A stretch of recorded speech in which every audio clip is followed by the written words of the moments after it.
Medeth hindi na healthy ang community niya, naguguluhan at naiingayan na daw siya.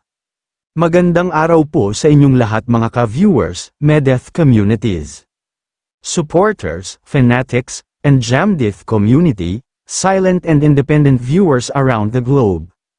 Paki-like and share naman ang videos natin guys. Tama yan bunso, dapat mag-stand up ka na kasi super gulo na talaga ng community mo. Dagdag pa ang mga bangaw na mga reactor sa kabila. Parang fiesta pag may issues, ganun din sa mga reactor sa loob ng community ni Bunso. Marami ng toxic at nag-cause pa ng maraming issues at negativity. Dahil hindi pinapalagpas bawat tira ng kabila, pinapatulan lagi.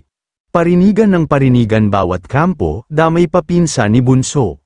Pwede naman palagpasin na lang, kahit nga si Bunso ay ayaw niyang pinapakita sa mga supporters niya na malungkot. Na may pinagdadaanan siya, kasi gusto niya happy lang.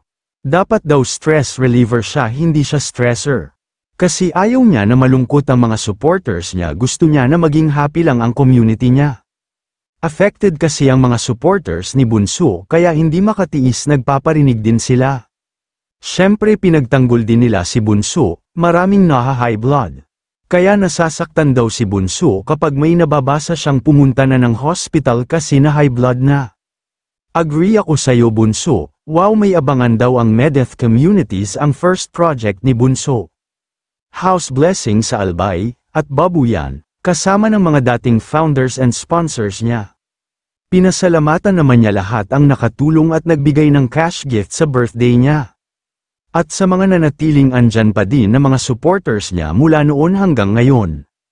Ay maraming salamat daw sa inyong lahat, mahal na mahal din daw kayo ni Bunso. Sa mga dating founders at sponsors daw niya, na nakasama niya sa journey niya sa bahay at babuyan niya. Hindi man daw maganda at okay ang part ways nila, ay sobrang grateful daw siya sa lahat ng mga umalis na mga titas niya, nagsorry din siya kung hindi daw niya na-meet ang mga expectations nila. At sa lahat ng pagkukulang niya, sobrang tini-treasure niya daw ang pinagsamahan nila noon at nirerespeto pa din daw niya sila, at mananatiling part daw sila ng journey ni Bunso. Hanggang dito po muli mga ka-viewers, maraming salamat po sa inyong lahat.